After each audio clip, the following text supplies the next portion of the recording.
Hola, buenos días, bienvenidos. Estamos teniendo nuestro tiempo devocional en esta mañana. El día de hoy revisaremos en el capítulo 38 del libro del profeta Isaías, los versículos 9 al 22 para nuestro tiempo devocional que hemos titulado Cántico de Gratitud. Cántico de Gratitud, Isaías 38, versículos 9 al 22. Vamos a la lectura de nuestra porción. Recuerden que estamos leyendo en la Nueva Traducción Viviente para nuestro tiempo devocional. Dice la palabra de Dios: Cuando el rey Ezequías se recuperó, escribió el siguiente poema. Yo dije, en la flor de mi vida tengo que entrar en el lugar de los muertos. ¿Acaso seré privado del resto de mis años? Dije, nunca más veré al Señor Dios en la tierra de los vivos. Nunca más veré a mis amigos ni estaré con los que viven en este mundo. Se me voló la vida como la carpa de un pastor en medio de una tormenta. Fue cortada. Como cuando el tejedor corta la tela del telar, de repente mi vida se había acabado. Esperé con paciencia toda la noche, pero me sentía como si unos leones me estuvieran despedazando. De repente mi vida se había acabado. En mi delirio gorgojeaba como una golondrina o una grulla, y después gemía como una paloma torcaza. Se me cansaban los ojos de mirar al cielo en busca de ayuda. Estoy en apuros, Señor, ayúdame. Pero ¿qué podía decir? Pues Él mismo envió esta enfermedad. Ahora caminaré con humildad durante el resto de mis años, a causa de esta angustia que he sentido. Señor, tu disciplina es buena porque lleva a la vida, a la salud. Tú restauras mi salud y me permites vivir. Sí, esta angustia ha sido buena para mí, porque me has rescatado de la muerte y me has perdonado todos mis pecados, pues los muertos no pueden alabarte, no pueden levantar la voz en alabanza. Los que bajan a la tumba ya no pueden esperar en tu fidelidad. Solo los vivos pueden alabarte como yo lo hago hoy. Cada generación le habla de tu fidelidad a la siguiente. Imagínense, el Señor está dispuesto a sanarme. Cantaré sus alabanzas con instrumentos todos los días de mi vida en el templo del Señor. Isaías les había dicho a los siervos de Ezequías: preparen un ungüento de higos y úntenlo sobre la llaga, y Ezequías se recuperará. Y Ezequías se había preguntado: ¿qué señal probará que iré al templo del Señor? Bien, vemos ahora el cántico de gratitud, el cántico de alabanza de Ezequías, porque Dios le había librado de la enfermedad. Esta situación era evidente. Tenemos aquí la acción de gracias de Ezequías.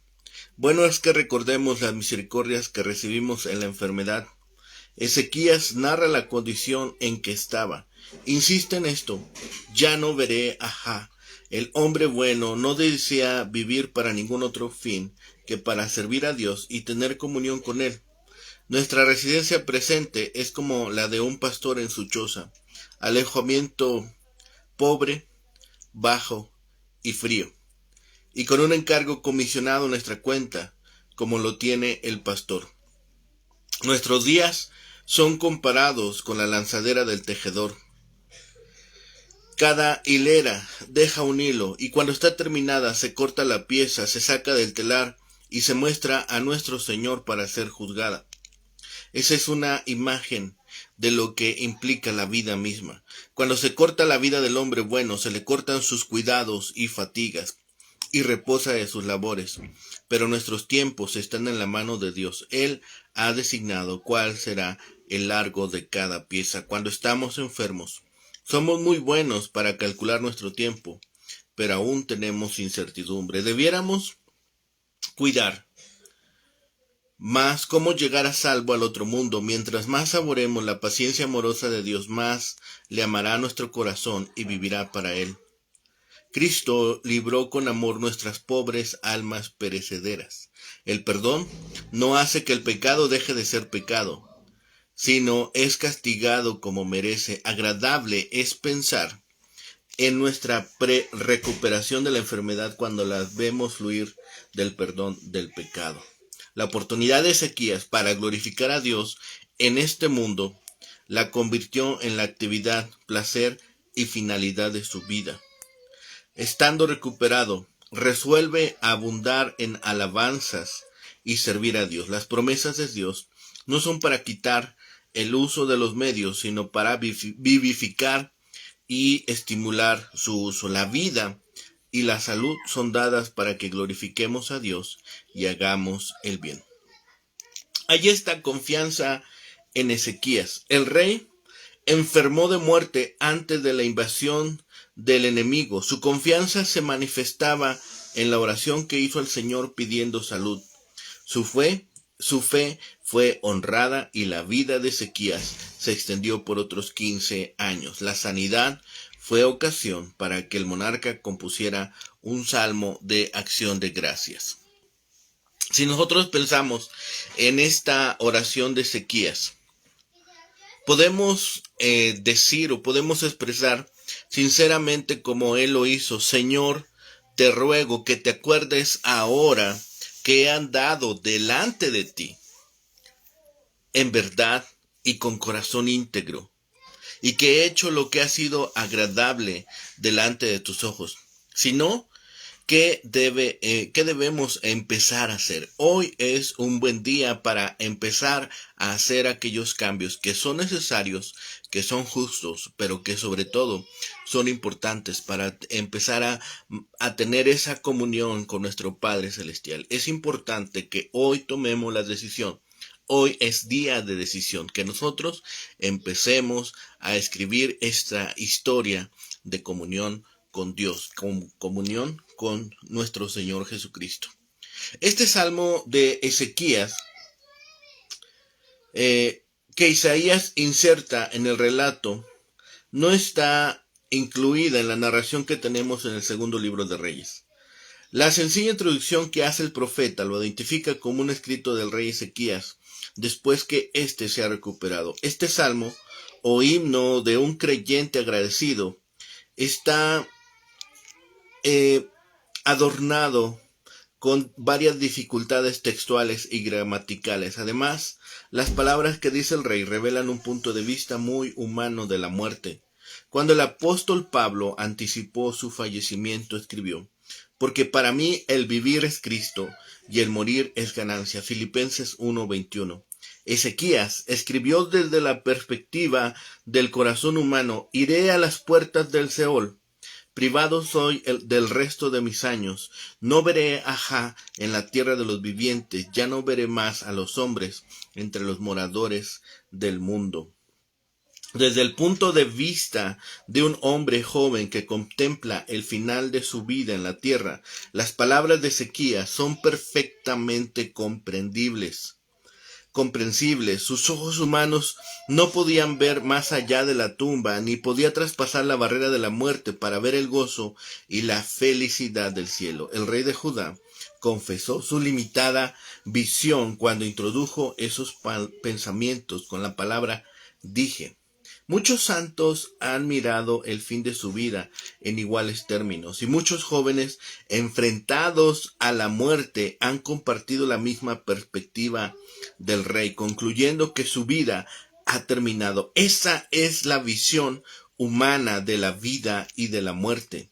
Pero por supuesto, Dios nos tiene reservado mucho más. Únicamente Él le puede hablar al corazón y a la mente humana de la gloria que le espera más allá de la muerte y de la felicidad que les aguarda a sus santos. Ese discernimiento vino de Dios. Isaías había escrito acerca del gozo y la felicidad de la Nueva Jerusalén, e incluso había escrito de la perfecta salud que gozarán los que vivan en Sión. El Nuevo Testamento se basó en estas verdades y las aprobó por completo, como hizo San Juan abiertamente en el libro de Apocalipsis. La primera parte del Salmo de Ezequías revela una visión humana normal y limitada de la muerte, así como la angustia que ésta causa. Ezequías vio llegar a su vida un súbito final. y ya no podía adorar al Señor en el templo, ni disfrutar de las relaciones humanas que tenía en la tierra. Su vida era como la tienda de un pastor que alguien hubiera derribado, como el tejedor que corta los hilos del telar.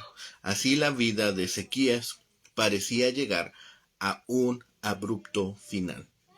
Este hombre no era diferente a muchos otros creyentes que en el transcurso de los siglos han clamado al cielo en medio del dolor y que se han quejado de sus dificultades.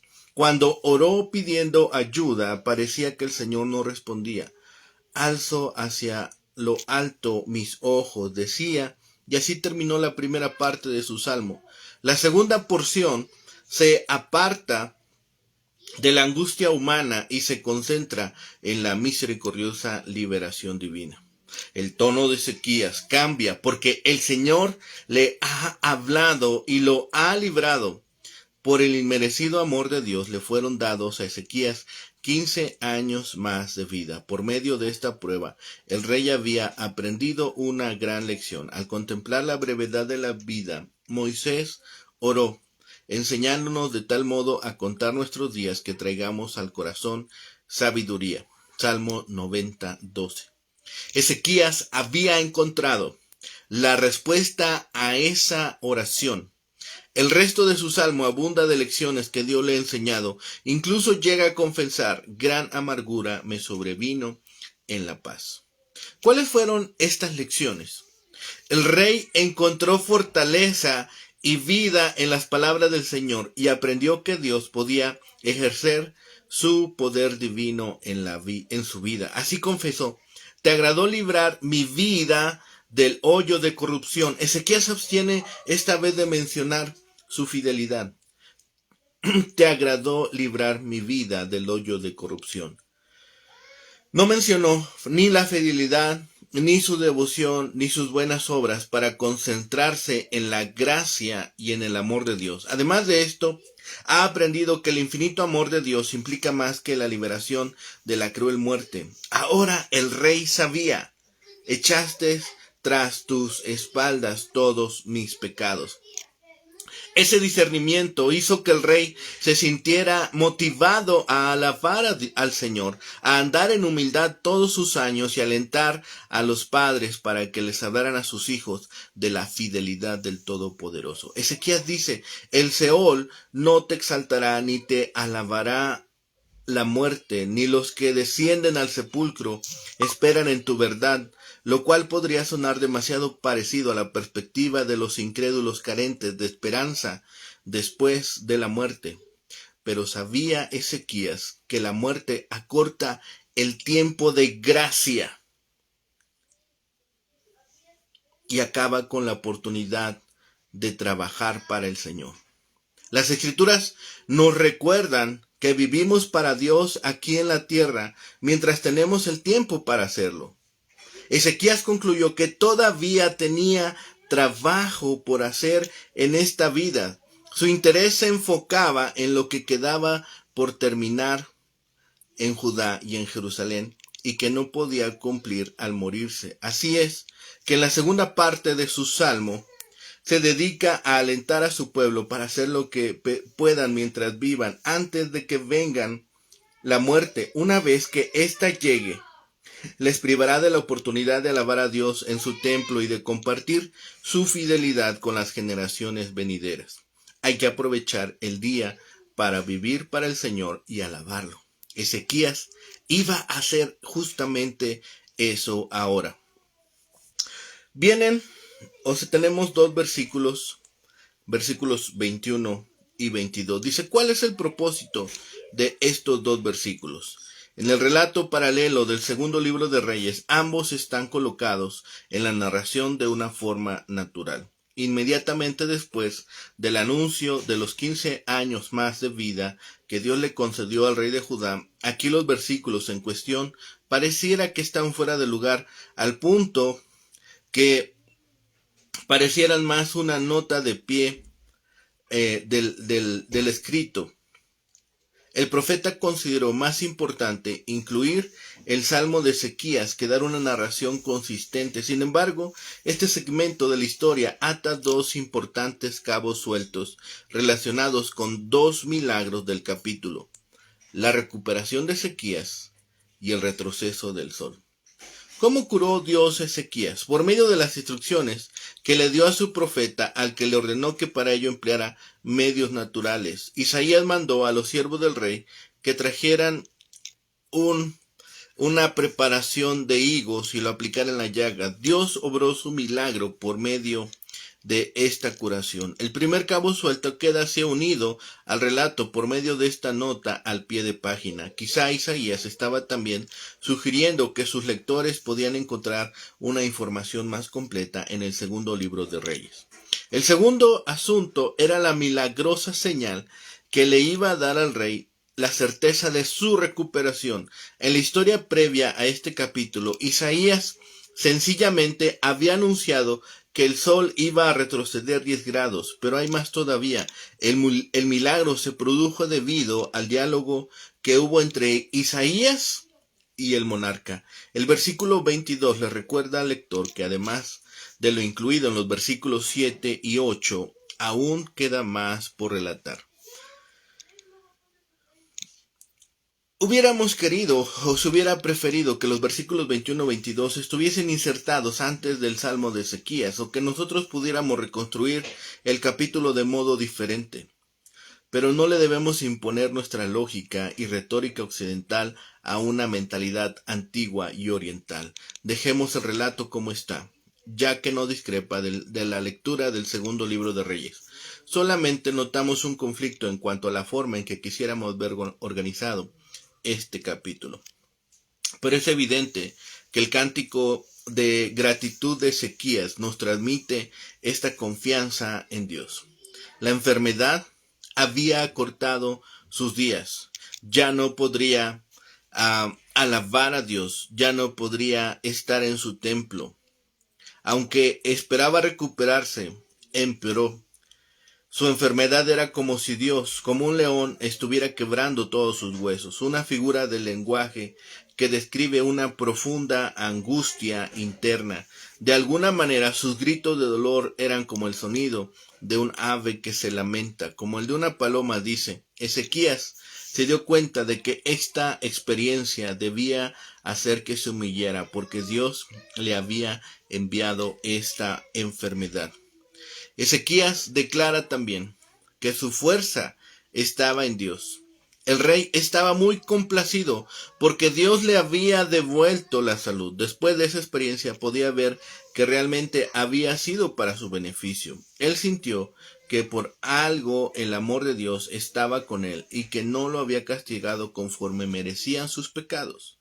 Cuando afirmó que los muertos no pueden alabar a Dios, no negaba la existencia de la vida después de la muerte, simplemente hacía notar que cuando alguien muere se interrumpen sus actividades en la tierra y termina su servicio a Dios. Sin embargo, Ezequías afirmó que mientras tuviera vida proclamaría la fidelidad del Señor. Debido a que el Señor lo sanó, el rey dijo que cantaría alabanzas al Señor en la casa de Jehová. Esta sanidad de Ezequías es un relato que también encontramos en el segundo libro de Reyes. Estos dos versículos de Isaías, el 21 y 22, como hemos dicho, preceden a la manifestación de la señal. Un bálsamo de higos secos es lo que Dios usó para llevar sanidad al rey. Era un tratamiento común para curar llagas y úlceras en esos días. Se aplicó a la llaga, posiblemente una pústula inflamada, del rey. Ese emplaste fue usado por Dios para curarlo milagrosamente. Este es un ejemplo de una sanidad que se produjo por la combinación de la oración, la medicina y la intervención de Dios. La pregunta de Ezequías: ¿qué señal tendré? No evidencia falta de fe, sino todo lo contrario. Creyendo que sería sanado, pidió a Dios una confirmación de la promesa que había recibido. Y es así como la enfermedad de Ezequías, que primero es un lamento angustiado, después se convierte en un cántico de alabanza.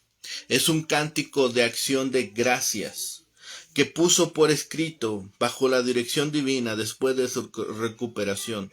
Con todo hallamos que no correspondió al bien que se le había hecho.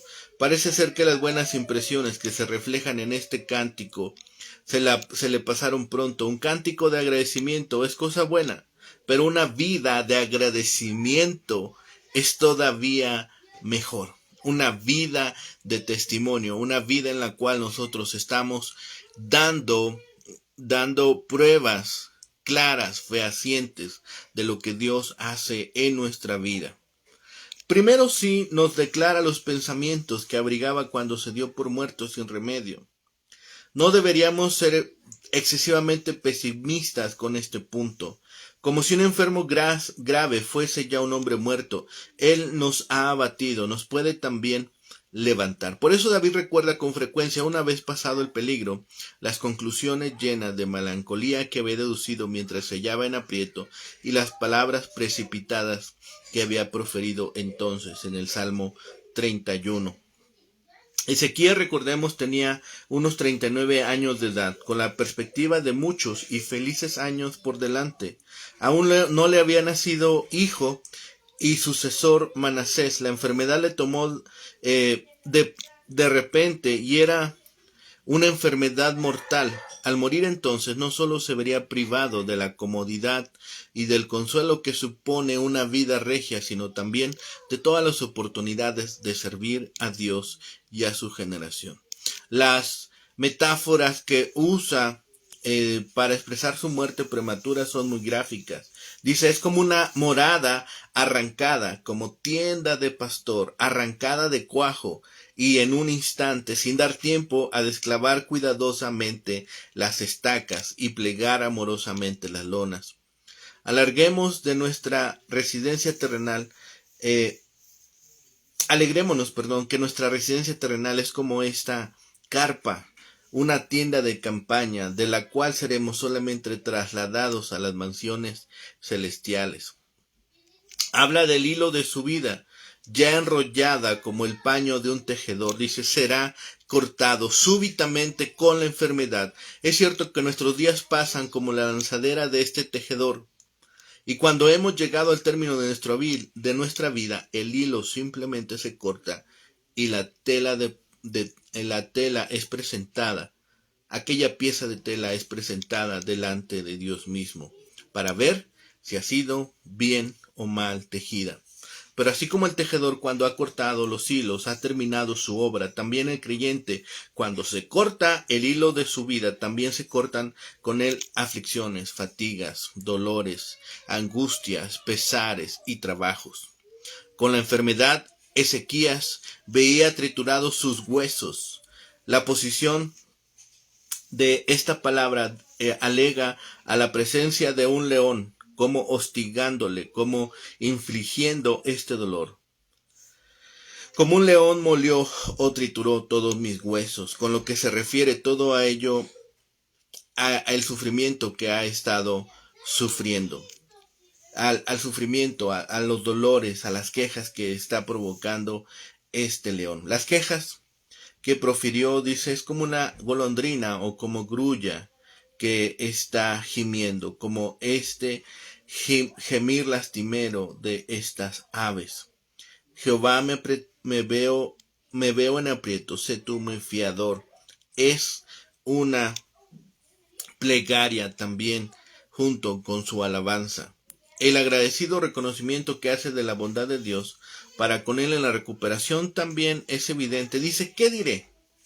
Incapaz de expresar su gratitud en forma adecuada. El que me lo dijo, él mismo lo ha hecho. Esto es, lo prometió y lo ha cumplido. Pues ninguna palabra de él cae en vano al cielo.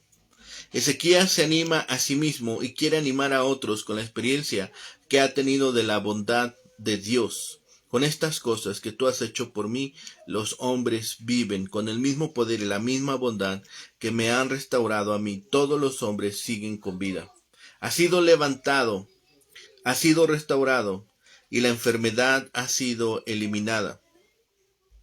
Y la fidelidad de Dios en el cumplimiento de sus promesas una vez más la ha observado.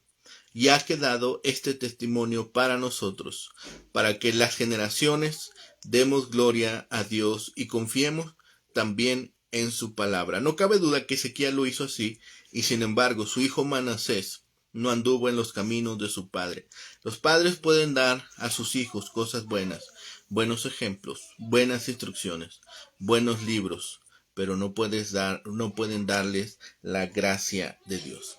Finalmente, observamos que Ezequías se dio cuenta de que su oración le dio liberación y perdón. Sus palabras, el Seol no te exaltará, quizá revelen que no estaba consciente de la bienaventuranza de la vida futura para los que confían en Dios. O a lo mejor solo significan que los cuerpos muertos no pueden alabar a Dios. En cualquier caso, Ezequías sabía que Dios le salvó la vida y sus palabras lo alaban. Ezequías reconoció el bien que surgió de su amarga experiencia. La próxima vez que pasemos por una amarga experiencia, oremos que Dios produzca lo mejor de ella.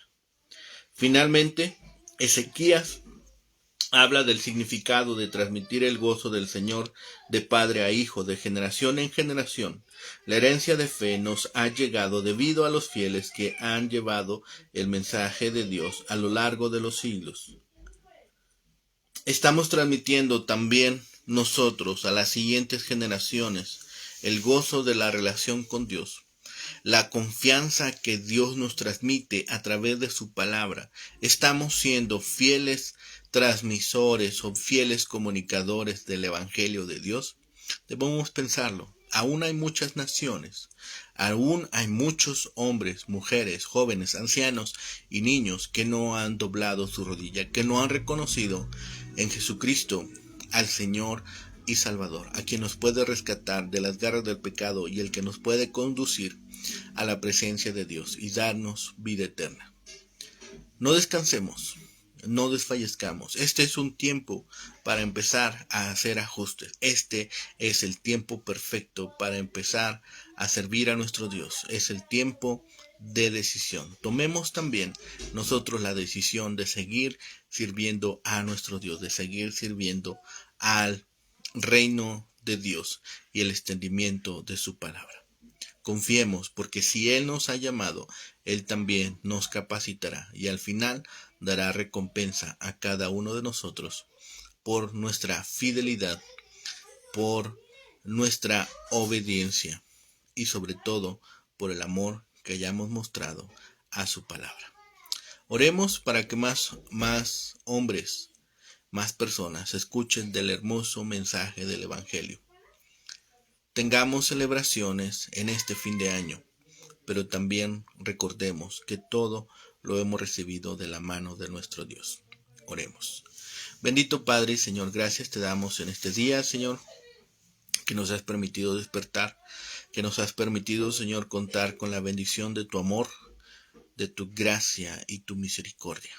Padre bendito, permite que más hombres alrededor del mundo, Señor, sigan escuchando de tu evangelio. Levanta obreros, levanta siervos, levanta hombres de valor que estén dispuestos a llevar el evangelio a donde es necesario. Padre bendito, Señor, ponemos en tus manos nuestras familias, nuestros trabajos, nuestros empleos, Señor, nuestras empresas. Señor, tú síguelas prosperando según tu voluntad. Y permite, Señor, que podamos tener sustento para nuestras familias. Y también, Señor, vivir tranquilos porque tú has prometido provisión para tus hijos. Gracias, Padre, por este tiempo que nos has sostenido y ahora ponemos todas estas cosas, nuestra vida misma en tus manos. Gracias por ello. Todo lo clamamos, rogamos a ti y lo pedimos por los méritos suficientes de Cristo Jesús, Señor y Salvador nuestro. Amén, amén y amén. Que tengan un excelente día. Que el Señor les bendiga.